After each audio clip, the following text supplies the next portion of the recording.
Hey guys, make sure to subscribe and hit that notification bell to be updated every time I make a new video.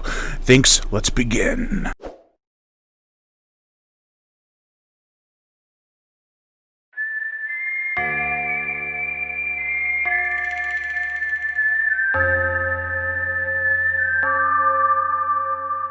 Happy birthday, Django, aka Franco Nero. Yes, it's Franco Nero's birthday, and I figured, what the hell? I'll do a quick video on Django. Because, you know, I want to do an after the watch video on some movies, and, well, this is a first time watch for me. I actually watched it, not with my dad, because he's a big Western fan, which is kind of weird why I didn't watch it with him first.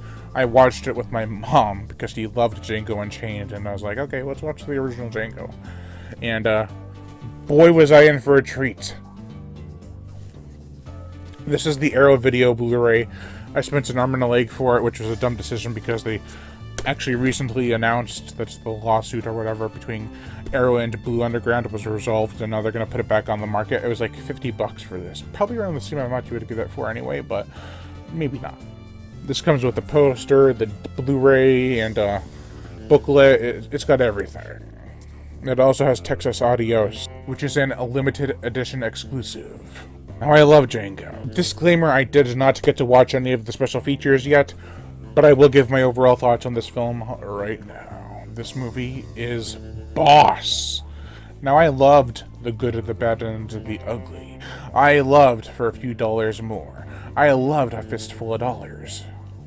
But Django, I love a lot.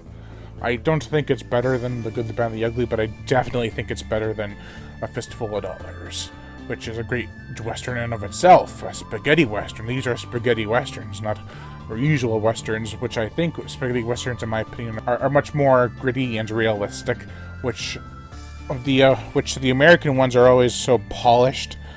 But, you know, so what is Django technically about? It's about a coffin-toting badass who's basically just walking through the muddy landscape up to a little town, and he takes out a whole bunch of people with whatever's in his coffin. Now, I already spoiled it because I showed you the box art, but he has a freaking machine gun in his coffin. No one expects it. That's the best part. Everyone's like, okay, we're gonna take him out with our rifles and our pistols. And holy God, he's got himself a machine gun! That part made my balls drop so far that I gained a third ball. I called him Timmy. This was directed by Sergio, not Leone, Sergio Corbucci, who also directed The Great Silence, which is about like a mute cowboy, which is pretty cool. Franco Nero plays Django, obviously. That's why I'm doing this video, because it's his birthday today. And, well, you know. This is a very short movie, too. It's only like 92 minutes. So this is the one that you can pop in anytime. Okay, I want a taste of spaghetti westerns, but I don't want to sit there for 3 hours. So, might as well try to watch Django. If this was an American Western, it'd be the hero outsmarting the bad guys all the time. No, that's not the case. Also, I have to say that watching Django Unchained first, actually a few times, and then watching this, hearing the music play in scenes I wouldn't expect is very weird. But I don't fault this movie for that, because Django Unchained came out like, oh God, 40 years later, 50 years later. Probably 50 years. Yeah, 50 years. Lewis, I forgot your last name, starts with a B, does the music for this movie, and my God, it's instantly recognizable. And that's what I love about it. You get to hear a theme, you get to hear a song, and it's like, holy crap, that's Django, that's Franco Nero, or that's Jamie Foxx, or anything like that. There's parts in this movie where you don't expect it to go as dark as it does. This is like, if it was made in the 70s or 80s, it'd be rated R probably. But yeah, it gets pretty dark and pretty violent and bloody. And by the end, near the climax, you're at the edge of your seat like, oh my God, is Django gonna actually pull this off?